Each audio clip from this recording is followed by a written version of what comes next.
Allah nous dit dans le Coran, Zalikal kitabu la rayba fihi hudan lil muttaqin. C'est le livre au sujet duquel il n'y a aucun doute. C'est un guide pour les pieux. Allah nous donne deux informations cruciales pour tous les musulmans du monde entier. La première, le Coran est un livre qui ne suscite aucun débat. Plus de 97% témoignent sa véracité et ses miracles. Même les scientifiques et les personnalités célèbres, ainsi que les scientifiques, valident cela. La deuxième information qu'Allah nous donne, c'est que le Coran seul est un guide pour les pieux. Maintenant, allons regarder dans les hadiths. J'ai ensuite visité les hadiths, j'ai vu une très grande différence. J'ai constaté que les hadiths est une science de doute et de manipulation. Attention, je ne réunis pas tous les hadiths. Je crois à certains hadiths puisqu'ils sont concordance et en conformité avec le Coran. Mais je vais t'expliquer ce qui est réellement les hadiths et comment les savants et certaines branches islamiques utilisent pour manipuler les musulmans. Je voudrais que tu sois attentif à ce que je vais te révéler pourrait changer ta manière de voir les hadiths.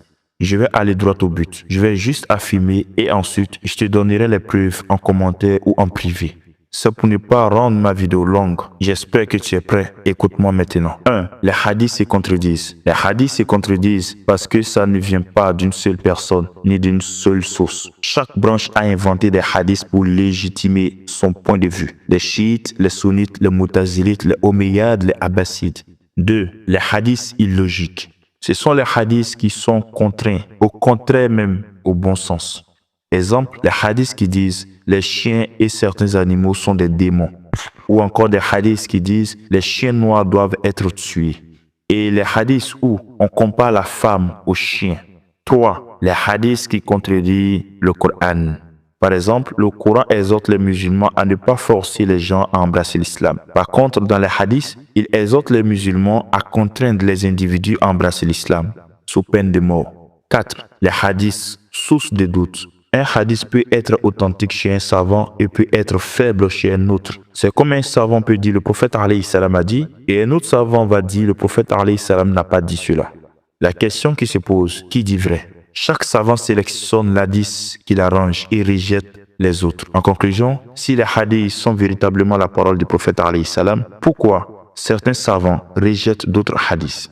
Et d'autres savants acceptent ces hadiths rejetés et rejettent l'hadith de l'autre accepté. Est-ce vraiment la parole du prophète alayhi salam ou des paroles fabriquées? Mais sache que tous les savants sont unanimes qu'il y a des hadiths inventés, fabriqués ou mensongers. 5. Les hadiths peuvent avoir plusieurs versions. Et puis encore, ces versions contradictoires.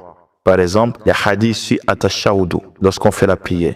Il y a plusieurs versions contradictoires. Chaque compagnon a envoyé un at-tashahhud différent des autres compagnons. La question qu'on doit se poser, avec plusieurs versions différentes. En vérité, c'est quoi le vrai at-tashahhud? Ainsi, mon frère, ma soeur, juste pour t'exposer le résumé de ce qui se passe avec les hadiths, te mettre en garde contre les mensonges collés à la religion et de ne pas trop considérer les hadiths comme vrais. Les hadiths sont comparables à la Bible. Il y a des contradictions. Il y a 20% des paroles divines et 80% des paroles fabriquées. Les hadiths sont comme des forêts. Il y a des bons et des mauvais. Il y a des dangers par celui qui a mal compris les hadiths va mal pratiquer la religion. Les hadiths sont des égarements pour celui qui ne comprend pas. Ainsi, je vais m'arrêter ici. J'espère que tu as compris. J'ai fait mon boulot. À toi de méditer. Ainsi, on sera la prochaine, Inch'Allah. Si vous voulez des preuves, demandez-moi en commentaire et je vais me faire du plaisir à vous répondre.